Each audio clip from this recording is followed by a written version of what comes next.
about today's story is it could happen to anyone. But before we get into today's story, if you're a fan of the strange, dark, and mysterious delivered in story format, then you've come to the right place because that's all we do, and we upload 3 or 4 times every week. So if that's of interest to you, please gift the like button one of those magic 8 balls that tells the future, but change all of the potential responses to reply hazy, try again. Also, please subscribe to our channel and turn on all notifications so you don't miss any of our weekly uploads. All right, let's get into today's story. Go.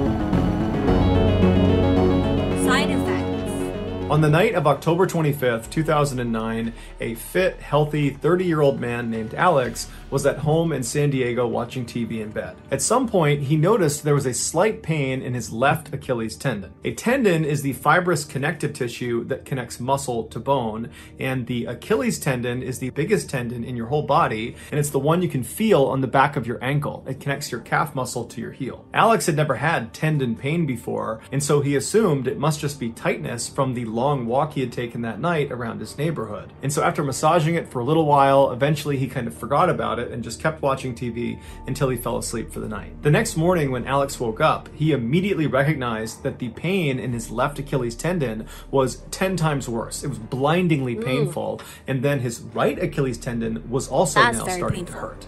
And so he reflexively reached under the covers and tried to massage his sore tendons. But as soon as he touched the backs of his legs, he felt shooting pain in that area. And so he couldn't touch them anymore. And so instead, he swung his legs off the bed and he sat up on the edge of his bed.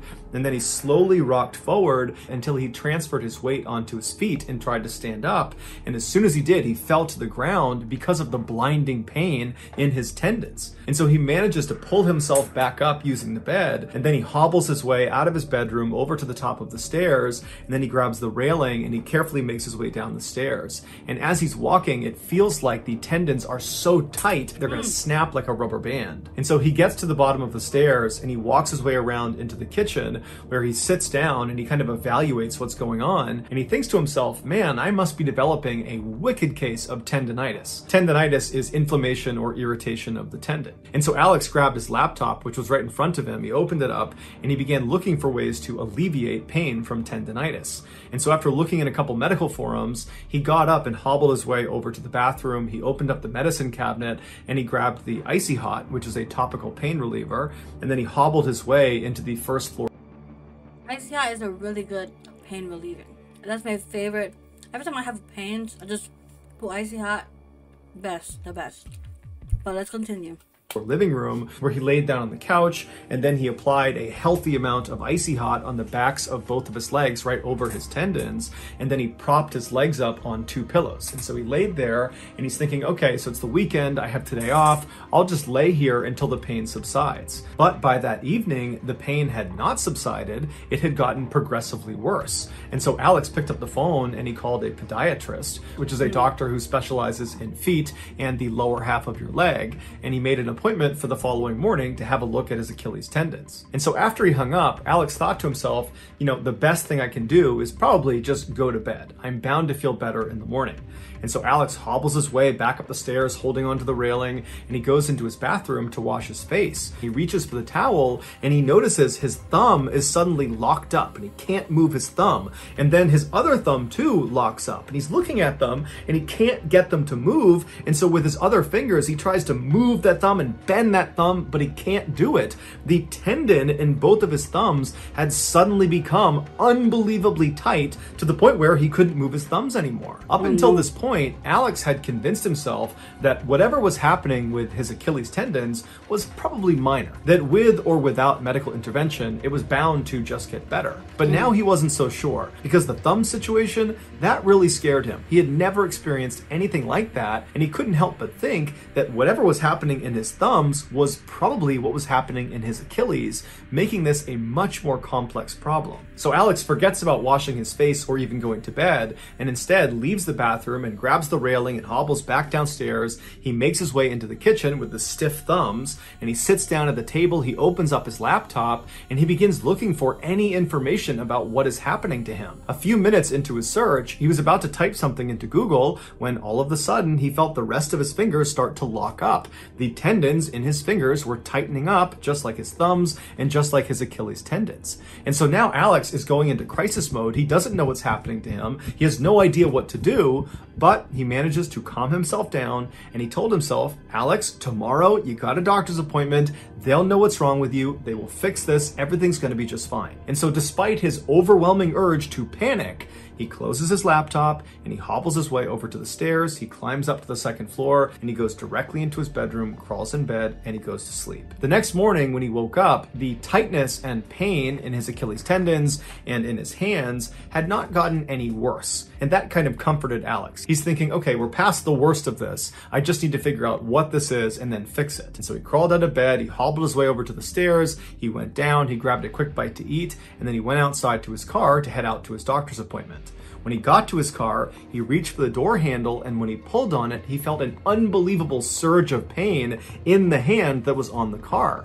And when he looked down, all of the joints in that hand that had been pulling on the car, they had all separated. Like the connective tissue that kept his finger whole was no longer strong enough. So Alex screamed and he retracted his hand in horror, and when he looked at it, the joints had gone back to normal, but the pain in this hand persisted. And so on adrenaline alone, Alex managed to use his other hand and got the car door open. He went inside, and then he could barely grip the steering wheel because one hand is now wrecked and his other hand is not much better, but he managed to speed to the doctor's office. And then when he got inside, he could barely fill out the paperwork because one hand was wrecked and the other wasn't much better, so he couldn't grip the pen. But after he gave them his paperwork, the doctor finally came out and they brought him back to an exam room, and that's when Alex explained that originally it was just his Achilles tendons. That's why he had called for this appointment. But after making that appointment, not only had the pain in his Achilles gotten much, much worse, but there was also now pain and tightness in his hands, including one hand that had just fallen apart when he tried to open a door. Alex told the doctor that he had never experienced anything even remotely resembling this in his entire life. He led a very healthy lifestyle and really had no idea what could be causing this. Although he did say 10 days prior, he had finished a round of antibiotics. The drug was called Cipro, but previously he had used this drug with no issues.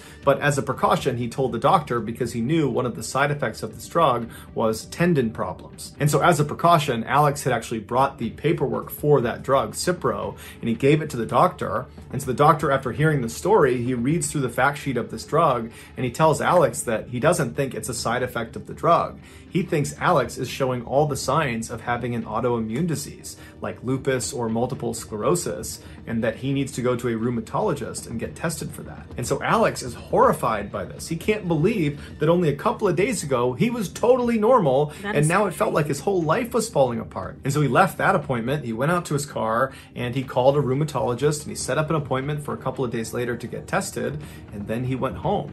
And over the next couple of days, as he waited for that next appointment, his condition only got worse. Every muscle, joint, and connective tissue in his body was either extremely tight or hurt or both. By the time he made it to the rheumatologist's office, he could barely move on his own. After the doctor had run several tests on Alex, Alex began mentally preparing himself to be told that he had an autoimmune disease. He believed at this point that that was the most logical explanation for what was happening to him. But when the test results came back in, to Alex's shock, he was negative across the board. He did not have an autoimmune disease. And so Alex hobbled out of the office, he got out to his car, he sat down, and he was in pain and at a loss. He had no idea what was happening to his body, and it seemed like none of the experts knew either. And so when Alex got back to his house, he made his way into the kitchen and he sat down to do some more research, but he felt like he was at a loss there too. He didn't even know what to research. He had searched for every possible combination of pain, tightness in your Achilles, pain, tightness in your hands and your fingers, and nothing was lining up with his experience. And so he thought to himself, you know, even though that podiatrist ruled out the antibiotic he had taken a cycle of before he started feeling the way he was feeling, even though he ruled that out, I might as well do some more research on it because it's the one thing I can point to that was newly introduced to my life before I had all these things happen to me. And so he opened up his laptop and he typed in Cipro side effects. and what he discovered horrified him. Cipro is part of a class of antibiotics called fluoroquinolones, and while it is a very effective antibiotic, it comes with extremely severe side effects. And enough people who have taken a fluoroquinolone have suffered from these side effects that there's actually a term given to them. They are said to have been floxed. And as Alex discovered in his research, there are many online communities for these floxed individuals, many of which used to be healthy and fit, but after taking these drugs, they became bedridden or had to transition to a wheelchair. This is due to one of the nastiest side effects of this class of drug, ruptured tendons. As a reminder, before we continue, we're trying to do that live reaction, but for now I'm just watching because we're like having good time eating. But yeah, soon we might do live reactions, but for now, not yet. But we're just putting it as a new thing, and who knows, in the future we'll do it a lot more, you know. Tendon connects muscle to bone. And so if you were to say a tendon has ruptured, what you're actually saying is the muscle has torn off of the bone. And apparently this is unbelievably painful and almost always requires surgery to fix. And in many of these floxing cases, the fluoroquinolone drugs cause these people's tendons to start dramatically tightening until they just start rupturing. And so this is about, the title is always read the warning labels. So I'm not sure if you heard about MrBallen. MrBallen is like one of the YouTubers that we watch, that he always tells like scary story or like crazy story, creepy, or like this, like a lot of reasons why people like any horror or any dark stories. He always like posted, and this is one of the stories that he posted too, and it's just, you know, it's fun watching it. You're what? But yeah, it's like this one is like just telling you to make sure to read about the medication that you're gonna take or whatever.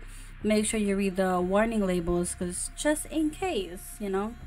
But yeah, we always watch MrBallen. And there's nothing they can do to stop it unless they stop moving, hence becoming bedridden and transitioning to wheelchairs. When Alex read all these horrible testimonials of people who had been floxed, he realized their experience mimicked his own. He was floxed. But once he knew what he was up against, he began looking for a timeline. How long would he have these symptoms for? And what he saw was most people experience these awful symptoms for about 3 months and then they fade away. So for 3 months, Alex suffered, but he stayed positive. He was certain he was going to get better.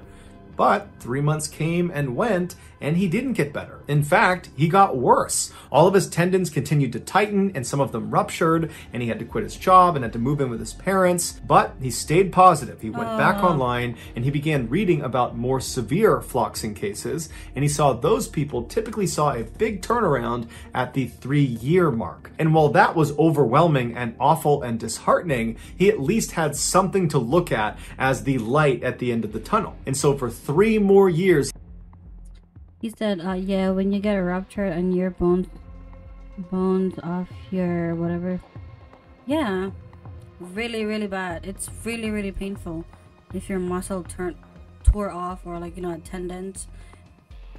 It's really painful. I mean, I'm not sure if I tried it before, but more likely, like, as what I am surrounded by, like learning a lot of things about medical field, yeah, I feel like the pain is bad for that. He waited and waited in pain. He eventually became completely bedridden and completely dependent on his parents. But then the 3-year mark came and went, and much like the 3-month mark, nothing got better, he just got worse. And that was when Alex realized he was in the range of people that suffered from their floxing permanently. In 2016, so 7 years after taking that fateful dose of Cipro, he wrote a blog post on his website updating the world about his condition. In it, he says he's only gotten worse and that his life effectively came to an end in 2009 when, over a 6-day period, did, he swallowed those 12 Cipro pills. And so now all he looks forward to is his death. So